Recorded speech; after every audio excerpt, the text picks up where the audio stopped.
सभी सुंदर साथ को कोटान कोट प्रेम प्रणाम। सुंदर साथ जी, पिछली वीडियो में हमने श्री कुलासा ग्रंथ के प्रकरण 13 की 80 तक की चौपाई का पाठ पूर्ण किया। आज हम आगे की चौपाइयों का पाठ करेंगे। सुंदर साथ जी, अगर आपको यह वीडियो अच्छा लगे तो प्लीज़ लाइक करें और जो भी सुंदर साथ आपके साथ जुड़े हुए हो उन सबको भी यह वीडियो अवश्य शेयर करें। सुंदर साथ जी, जिन्होंने अब तक हमारे इस चैनल को सब्सक्राइब नहीं किया, वे प्लीज़ इस चैनल को सब्सक्राइब कर दें ताकि आने वाले नए वीडियो का नोटिफिकेशन आपको तुरंत मिल जाए। मुसलमान कहे आवसी सो हमारा कसम, लिखिया है कतेब में आगे नबी हमारा हम। इस प्रकार कुरान की भविष्यवाणी के आधार पर मुसलमान भी कहते हैं कि हमारे परमपिता परमात्मा न्यायाधीश के रूप में प्रकट होंगे। उस समय हमारे पैगंबर उनके आगे हमारे लिए सिफारिश करेंगे। ईसा अल्लाह आवसी कहे किताब फिरगान, किल्ली भिस्त जो यहाँ पे खोल देसी नसरान। ईसाई भी अपने धर्म ग्रंथ बाइबल के आधार पर कहते हैं कि ईसा के कथानुसार परमात्मा पुनः प्रकट होंगे। मुक्ति स्थलों के द्वारों की कुंजी उनके हाथ में होगी एवं अपने अनुयायी के लिए भिस्तों का द्वार खोल देंगे। यो लड़के लोक जुदे हुए पर खसम न होवे दोए, रब आलम का ना टरे जो सिर पटके कोए। इस प्रकार विभिन्न धर्म ग्रंथों के भविष्यवाणियों को लेकर लोग परस्पर लड़ झगड़ कर अलग अलग हो गए, परंतु परमात्मा तो कभी दो नहीं हो सकते। चाहे कोई अपना सिर पटकता क्यों न रहे, किंतु समस्त ब्रह्मांड के स्वामी एक से मिटकर दो नहीं हो सकते, अर्थात परमात्मा अलग अलग नहीं हो सकते, वे तो एक ही हैं, भले ही लोग उनको अलग अलग रूप में देखें।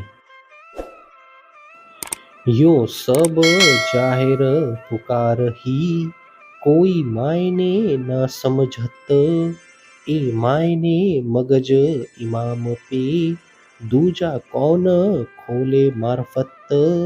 इस प्रकार सभी धर्म ग्रंथों में परमात्मा के प्रकट होने की बात स्पष्ट लिखी है, किंतु धर्म ग्रंथ के गूढ़ रहस्य को कोई भी समझ नहीं पाता। इन धर्म ग्रंथों के गूढ़ रहस्यों को स्पष्ट करने का दायित्व बुद्ध जी को है, इसीलिए उनके अतिरिक्त अन्य कौन इन रहस्यों को स्पष्ट कर सकता है। यो आए तीनों स्वरूप धर धर जुदे नाम, सो कारण ब्रह्म उमत के गुज जाहिर किए अलाम। इस प्रकार उक्त तीनों स्वरूप बसरी, मलकी, हक्की अलग अलग नाम धारण कर इस संसार में प्रकट हुए और उन रहस्यवेताओं ने ब्रह्म सृष्टि के लिए ही इस संसार में परब्रह्म परमात्मा का गूढ़ रहस्य प्रकट किया है। सुर असुर अधाप के करत लड़ाई दोए, ए द्वेष साहेब बीना मेट न सके कोए। देवी तथा आसुरी विचारधाराएं आदिकाल से ही परस्पर संघर्ष करती आ रही है। स्वयं परमात्मा के प्रकट हुए बिना इस द्वेष को अन्य कोई भी मिटा नहीं सकता। द्वेष जो लाग्या पेड़ से सब सोई रहे पकर, साधो द्वेष मिटावने उपाय थके कर कर। यह शत्रुता सृष्टि के आदिकाल से ही बनी हुई है। सभी लोग अपनी अपनी मान्यताओं को पकड़ते हुए चले जा रहे हैं। इस द्वेष को मिटाने के लिए कई संत जन भी प्रयत्न करते हुए थक गए, किंतु उन्हें सफलता नहीं मिली। कई अवतारों बल किए, कई बल किए तीर्थंकर, द्वेष अधापि ना मिटिया, कई फिरस्ते पैगंबर। अनेक अवतारों तथा तीर्थंकरों ने भी प्रयत्न किए।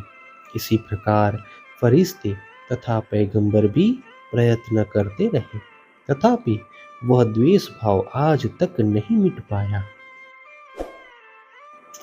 साहेब आए इन जिमी, कारज करने तीन, सो सबका झगड़ा मेट के, या दुनिया या दीन। स्वयं परमात्मा इस संसार में तीन कार्य करने के लिए प्रकट हुए हैं। वे संसार के सभी झगड़ों को मिटाएंगे, चाहे वे व्यावहारिक झगड़े हो या धर्म के। ब्रोध सुर असुरों को, दूजे जादे पैगंबर और, वेद कतेब छुड़ावने, धनी आए इन ठौर।